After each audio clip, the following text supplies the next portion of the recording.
Jump in, Amy. Amy Nigel. I'm doing work with the ENCorps Vista this year, and I'm up in the Norridge Skowhegan area. Seems like whatever someone is good at or states as kind of like good qualities that they have, it's also something that is what is inspiring the person to do that work that they're doing. So I thought that was interesting. Great insight. Thanks. Thanks. Yeah. So they often see that in others, that they're also good. Yeah. Yeah. Good at it. Great. I'm Pam Zutenhorst from Litchfield, and I work with the Maine Commission for Community Service. That works with Amy. And I think kind of the insight for me is that you can be certain of what your quality is, but it's still nice when people externally validate that for you.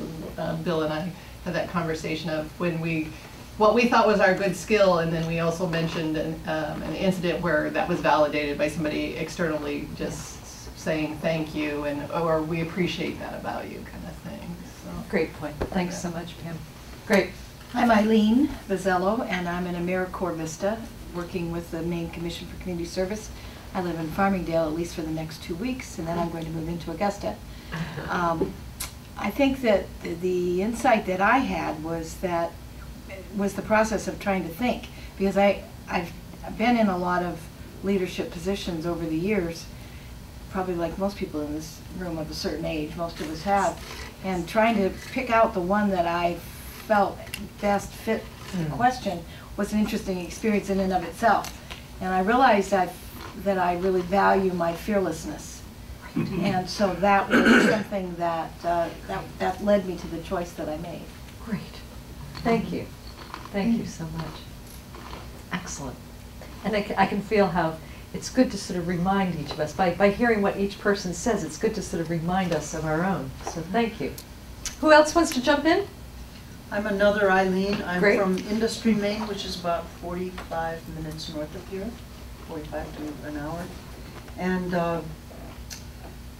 I don't know, I liked Frank's the best, but I guess my insight during it was that They don't know what it is, dear. And we'll keep you in suspense. Go for it, Eileen. I think I would say that I can do the hard work of getting people to do their job and still come out the other end of it being friends and keeping them as members of the group, active members of the group, and going forward. Great. Great. I'll talk because she's referred to me. Thank you, Frank. They're dying to know what. Yeah. I don't know what I forgot what I told you. Just tell us your insights, your name, where you're from, I'm from and the town of insights. Whitefield, and I've been serving as a selectman out there for 1.5 years now. And I had a couple of years before that. I was on the budget committee, and I was in the fire service before that. So I've served the town off and on over the years. The one thing that came to mind that my son-in-law kind of gave me a backhanded compliment. He said, "You're keeping them busy. You're keeping them focused. You're making sure they don't forget things." And I actually literally do a to-do list on a purple piece of paper that I keep. And so when we get into a meeting, I'm looking at that as any of these we can address tonight. Can we get taken care of? And I had an insight a few weeks ago that I number them, but when the ones go away, that number goes away with it, so the numbers will keep getting bigger. So that's sort of a, look at what you already accomplished. I'm on 345, But anyway, you get into a group and you get to start talking and you forget what your focus is. And that's kind of the role that I picked up. Debbie, would you be willing to go and then we'd wrap up this table? Oh, sure.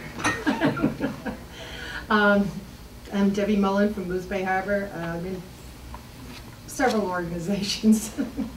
I think I'm up to 19. Wow. But leadership to me is, I don't know, it's just, I'm just very super organized. And I have to have, everything has to be in its place.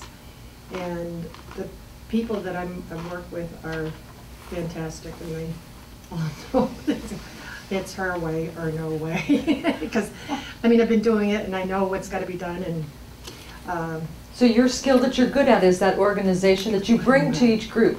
I used to have an organization business before.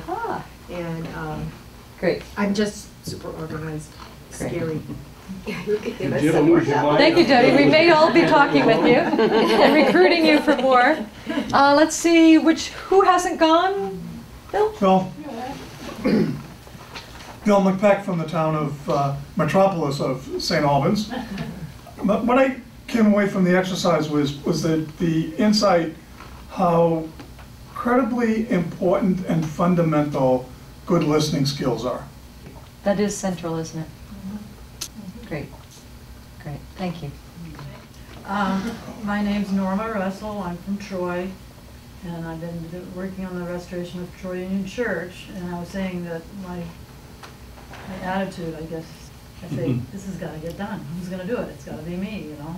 And I started that way. And now I'm trying to get more people to help me, and you know, move on to the next stage. It's going to take a long time. Great. Thanks, Norma. And I guess I always thought that maybe what I had to do for volunteer was something grandiose, but I'm finding that's not always true. It's just the small things sometimes. And I think that this particular lady that I've been helping lately, she's used to paying for everything somebody does for her. And I've been volunteering and giving her the time to hand out food to the needy and to, you know, do things around her yard that needs to be done and like that. And it was very hard for her to accept that, so I just feel grateful that I'm able to make her feel comfortable to accept volunteer activity. Great. And well said. Great. Thank you. You've gone. I think I'm last. I'm Patty, and I'm from the Portland area, and in doing this exercise, I felt like one of the things that I'm good at is taking a complicated topic and explaining it in an easy way. Great. To get people to help. Great. Thank you. Thank you. I'm delighted that we did this because I'll be covering some things tonight, but really, here's the wisdom. You've all just shared some nuggets. And all of these go into they come from your experience, but they go into really informing this whole way of thinking about leadership. And it really is that kind of time to step away from the busy, what's next? You know, what meeting do I have to go to tonight? Oh, I've got to do outreach. Oh, I've got to do this. And really just stepping back. And so I'm going to encourage you as we go through this evening to just be able to do that kind of reflecting and just sort of run your mind's eye over the work you do and jot notes to yourself. And before the evening's over, we are going to come up with some goals. So I will actually share the agenda. Here it is. This is where we are right now, the welcome and focus. And then we're going to go into a framework, which I'm going to share, called the 5 dimensions of leadership. And then we're going to get a chance to just sort of do some work together with those 5 dimensions and figure out how they work for you when you're thinking about them.